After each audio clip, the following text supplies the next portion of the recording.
Baik, Shalom, Assalamualaikum warahmatullahi wabarakatuh. Selamat pagi, hari ini kita akan belajar lagi di metodologi keperawatan, yaitu dengan topik asesmen atau pengkajian perawatan.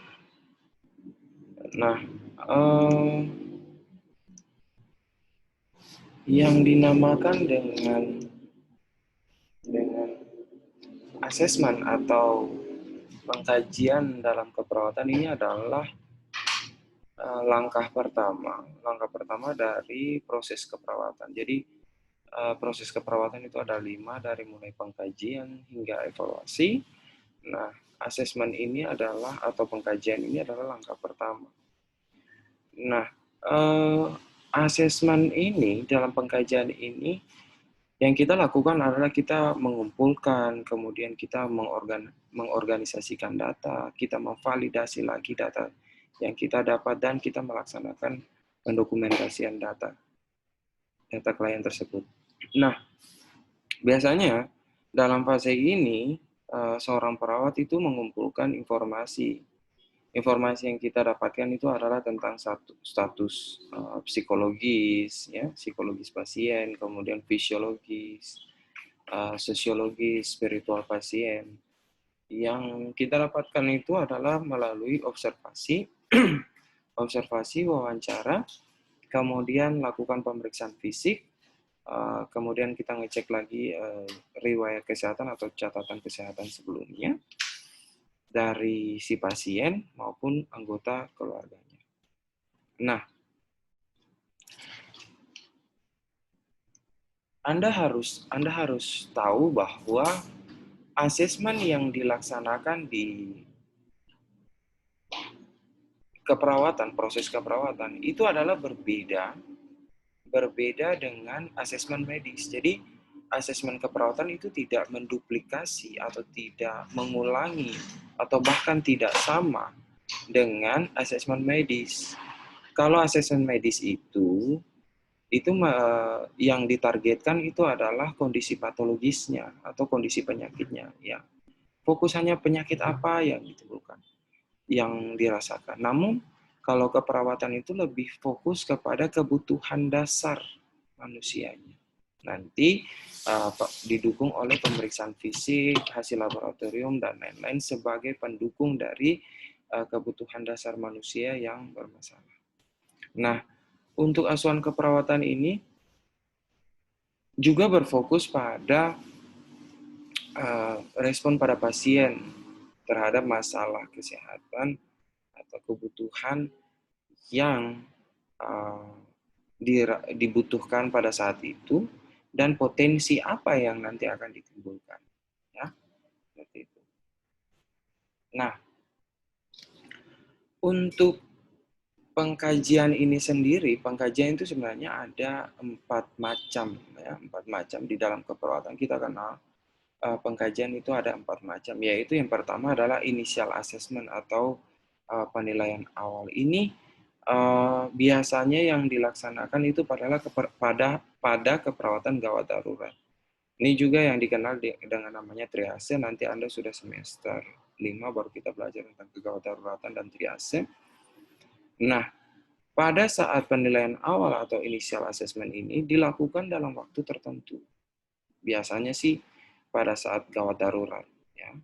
Setelah pasien masuk, kemudian kita harus secara cepat membuat database dan kemudian lakukan identifikasi masalah, kemudian referensi atau data-data pendukung lainnya, kemudian kita membandingkan, ya, untuk initial assessment itu. Jadi biasanya pada saat initial assessment itu pasien pada saat dia datang langsung kita lakukan penilaian dan lakukan tindakan pada saat itu juga. Nah, yang kedua adalah problem focus assessment atau dalam bahasa Indonesia itu adalah asesmen yang berfokus pada masalah. Ya. Ini hampir mirip dengan asesmen medis. Namun, asesmen ini dia dilakukan secara berkelanjutan.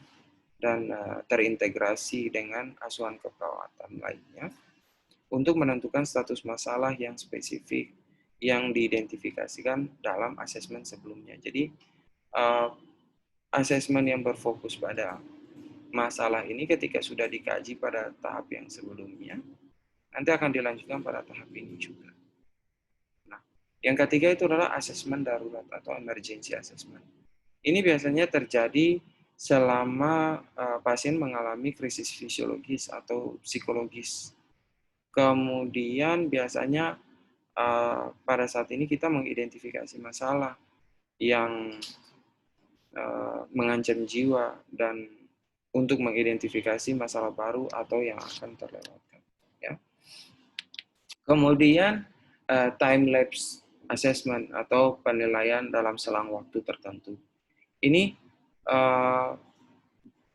biasanya terjadi dalam beberapa bulan setelah initial assessment itu dilaksanakan untuk membandingkan status pada saat pasien itu dia datang atau masuk di rumah sakit, kemudian sudah dilakukan perawatan, dan kemudian bagaimana pasien itu sudah berada di rumah. Jadi kita membandingkan. Ya. Oke. Apa sih tujuan dari asesmen tersebut? Jadi asesmen itu dia mempunyai atau pengkajian itu mempunyai tujuan adalah untuk ya pasti kita ingin menetapkan informasi dasar tentang klien. Kita ingin mendapatkan dasar data dari si klien. Kemudian untuk menentukan fungsi normal klien. Jadi kita bisa tahu bahwa kalau Anda nanti laksanakan pengkajian, di sana ada perbandingan antara sebelum sakit dan setelah sakit. Nah, tugasnya kita pada saat tujuannya kita melaksanakan asesmen itu adalah kita ingin mengembalikan si klien ini kembali ke fungsi normalnya, fungsi asalnya. Jadi kalau di rumah biasanya dia jadi petani, bisa kerja sampai 12 jam sehari, berarti harapannya ketika dia sembuh juga dia akan melakukan hal yang sama. Itu tujuan. Kemudian untuk menentukan risiko. Jadi asesmen ini pada saat kita melakukan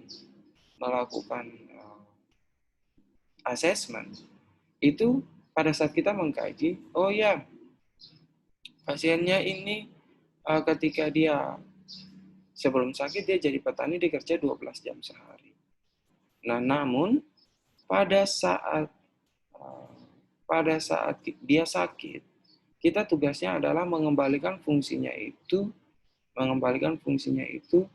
ke fungsi awalnya.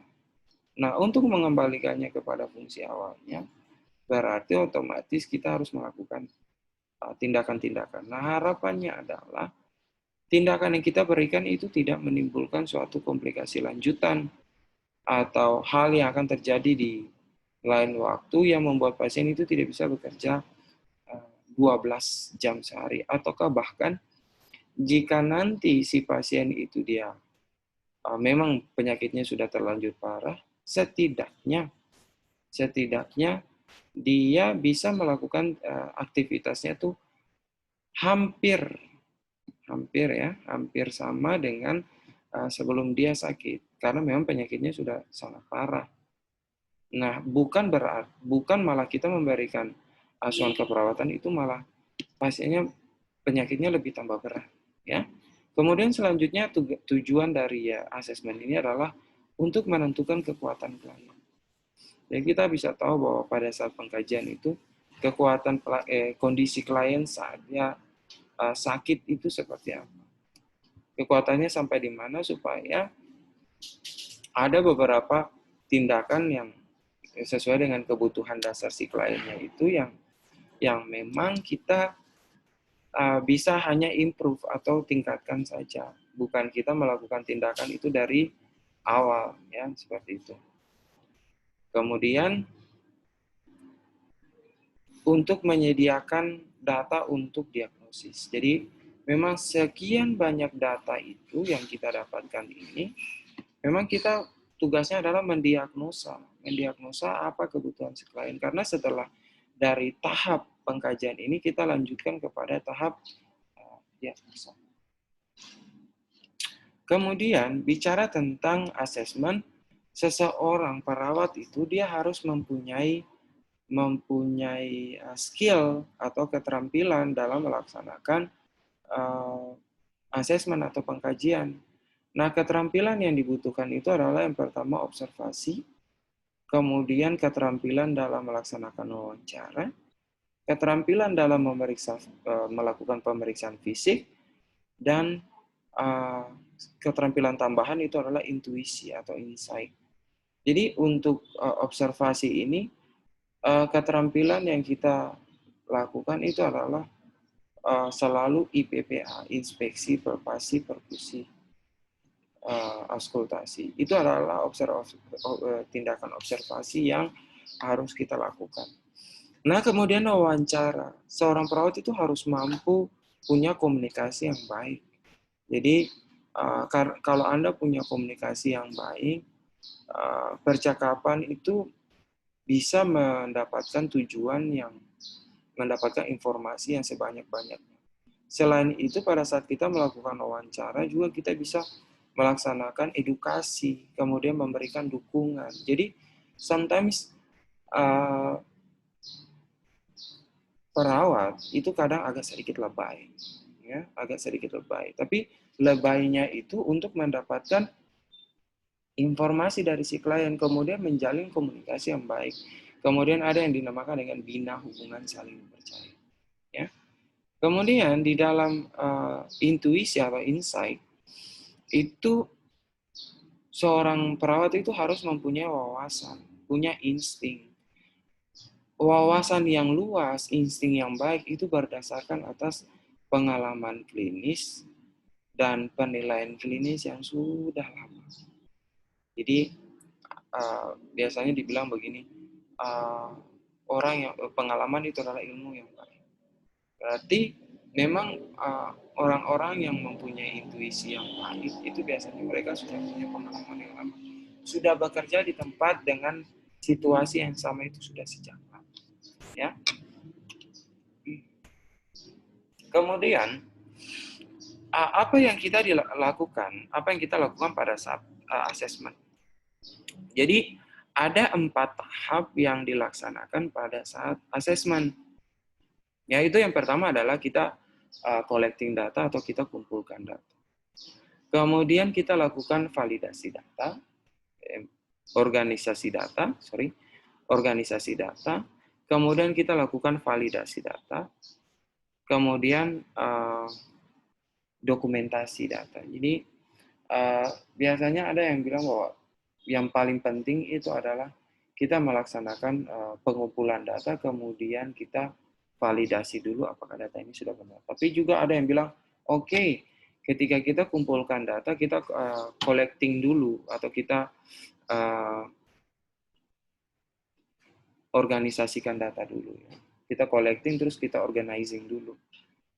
Supaya organizing itu supaya sesuai dengan format pengkajian, dan kemudian kita validasi lagi mana bagian dari dalam pengkajian itu, format pengkajian mana yang masih kurang. Itulah yang nanti akan kita lakukan. Tapi ada juga yang bilang bahwa kita pada saat kita collecting data, kita dokumentasi sekalian.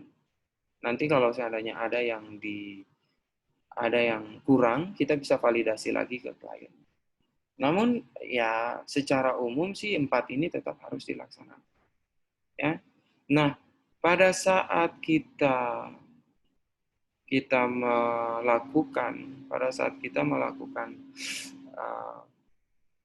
pengecekan ulang data atau validasi data, kita lakukan untuk memastikan keakuratan data yang kita dapatkan. Ya. Kemudian untuk organisasi data itu kita lakukan pengelompokan data untuk biasanya sih pada pemeriksaan head to toe sih. Head to toe, kemudian pengkajian secara sistemik. Nah, untuk dokumentasi sendiri, dokumentasi data itu kita data subjektif dengan kata-kata si klien itu, kita harus bisa untuk gunakan istilah medis supaya dia sesuai dengan ejaan yang disempurnakan. Kan biasanya Kan tidak mungkin ketika si klien itu dia bicara contoh bahasa daerahnya. Kan tidak mungkin kita menulis di dalam format pengkajian itu dengan format bahasa daerah, tidak. Tetapi kita menggunakan bahasa Indonesia. Nah, pada saat pasien ngomong pakai bahasa daerah, maka data tersebut, bahasa tersebut harus kita terjemahkan ke dalam bahasa Indonesia supaya ditulis di dalam format dokumentasi, supaya rekan sejawat kita juga atau teman kita si perawat yang lain juga bisa membaca. Karena dokumentasi atau medical record itu atau format asuhan keperawatan itu merupakan alat komunikasi antara kita dengan rekan sejawat maupun antar kita perawat. Ya. Nah, apa yang kita lakukan pada saat kita melakukan pengumpulan data? Pada saat kita melakukan pengumpulan data ini, proses pengumpulan data itu merupakan proses pengumpulan informasi, ya betul. Dimulai dari kontak pertama dengan klien. Kita gunakan metode, kita lakukan keterampilan penilaian, ada observasi, ada pemeriksaan fisik, interview, dan lain-lain yang saya sudah jelaskan sebelumnya di skill tentang assessment. Nah, pada saat kita melakukan pengkajian ini atau melakukan pengumpulan data itu data dapat berupa data subjektif maupun data objektif. Nah, data subjektif ini yang paling sulit sebenarnya. Jadi, data subjektif ini meliputi gejala, kemudian perasaan klien, pernyataan tentang gangguan kesehatannya yang harus kita catat. Kita catat atas dasar kutipan langsung dari si klien tersebut. Kemudian data objektifnya itu data yang sebenarnya bisa kita amati, kemudian kita ukur, dan kita peroleh melalui hasil observasi, pemeriksaan fisik, kemudian hasil lab. Ya. Nah, saya bilang kenapa sampai data subjektif itu dia lebih sulit daripada data objektif adalah tidak semua informasi itu bisa diungkapkan oleh klien. Tidak bisa diungkapkan oleh klien, kemudian itu tergantung dari komunikasinya kita.